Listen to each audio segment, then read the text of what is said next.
Hello folks, this is Sam and you are watching Sam's Wisdom. You know, there was a time when herbs were just something we kept in a dusty little jar above the stove. We'd pull them out when the stew needed help, or when Grandma had a sore throat.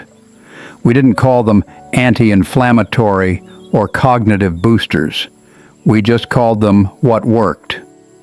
Now here's the thing, they still work. And the older I get, the more I realize. It's not always about adding more pills or stronger treatments.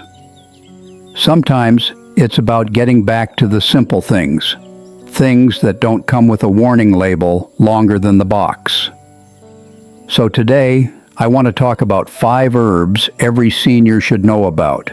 Nothing magical, no miracle cures, just real, time-tested plants that can support your body in ways you might not expect. And best of all, you can fold them right into your daily routine without flipping your life upside down.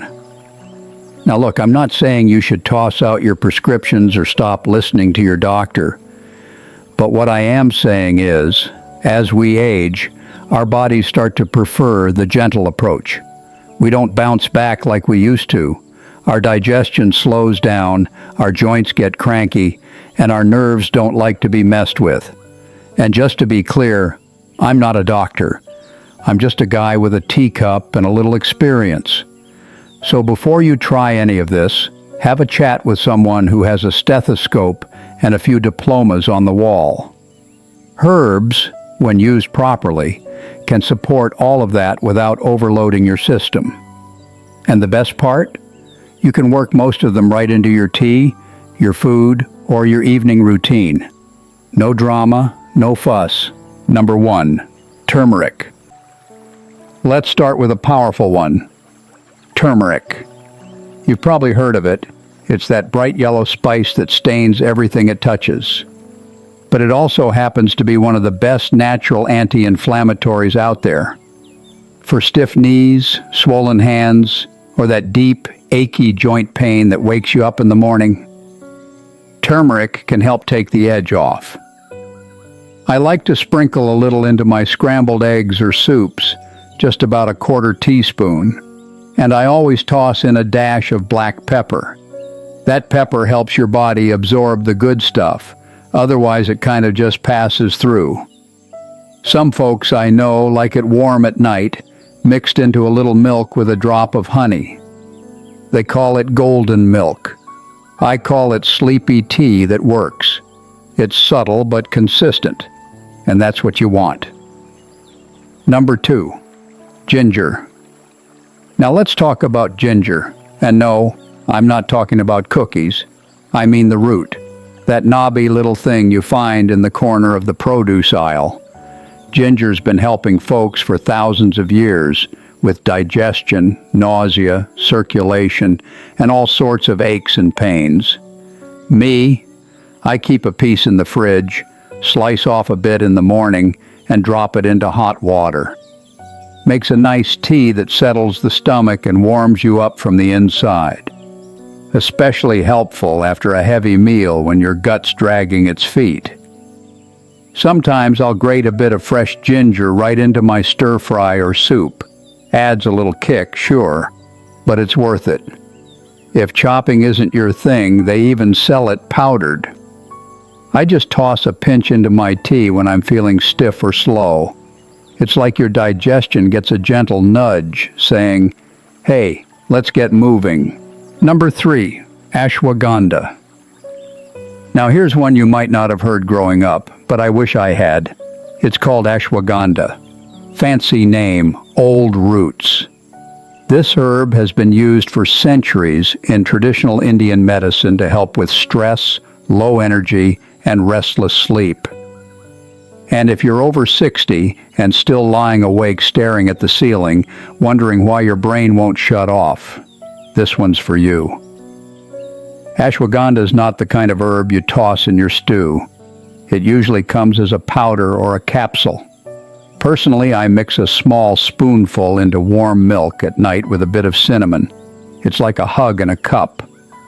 Some folks prefer capsules in the morning if they're dealing with tension throughout the day.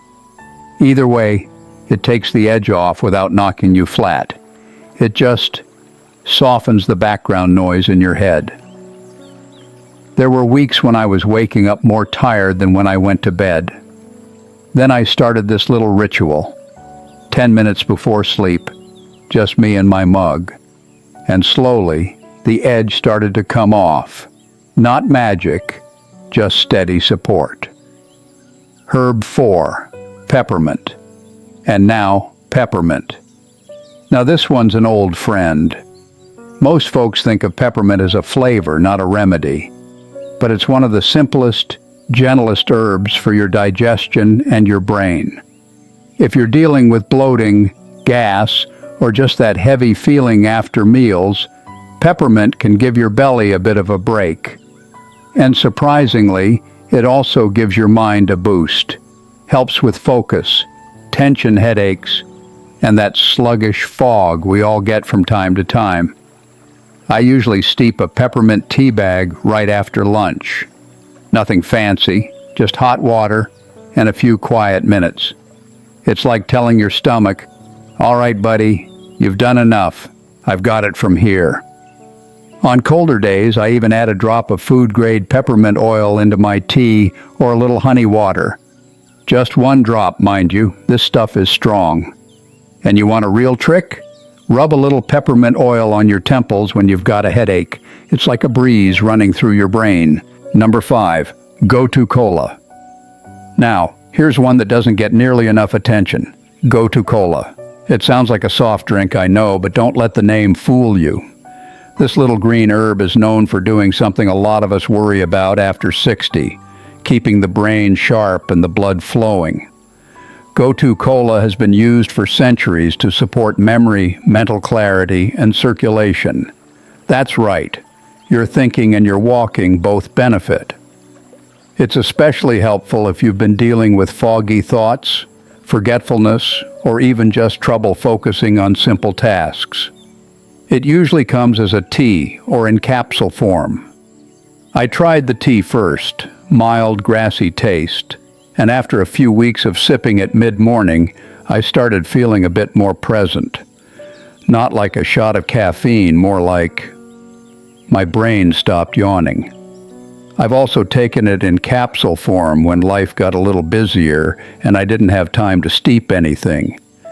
Either way, it's one of those quiet helpers you barely notice until you realize you're remembering names a little quicker and feeling a bit more like you. Bonus tip: grow a little herb garden. Now, if you really want to go the extra mile and maybe save a few bucks, try growing 1 or 2 of these herbs yourself. Mint grows like a weed in a little pot near the window. Basil, too. You don't need a green thumb, just a bit of light and a splash of water. Every time you snip a leaf and drop it into your tea or meal, you'll know exactly what's going into your body. There's something powerful about growing your own medicine, even if it's just a little bit. Now, I'm not saying herbs are going to fix everything. They won't erase arthritis or turn the clock back 40 years. But they can give your body and your mind a bit of natural support. Gentle, steady, and surprisingly powerful if you stick with it. If you've been curious about natural ways to stay healthy, or just want to feel like you're doing something good for yourself without side effects and warnings printed in size 2 font, herbs are a beautiful place to start. Pick one. Try it for a week. Maybe it's turmeric in your eggs, or peppermint after lunch, or ashwagandha in a little bedtime milk. You don't need to do it all. Just begin. And if you like this little walk through the Garden of Wisdom, I'd love for you to subscribe to the channel. We've got more talks coming, some about health, some about life, and all of them meant to make you feel a little more confident in your own shoes. I'm Sam, and I'll see you next time. Don't forget to water your plants and yourself.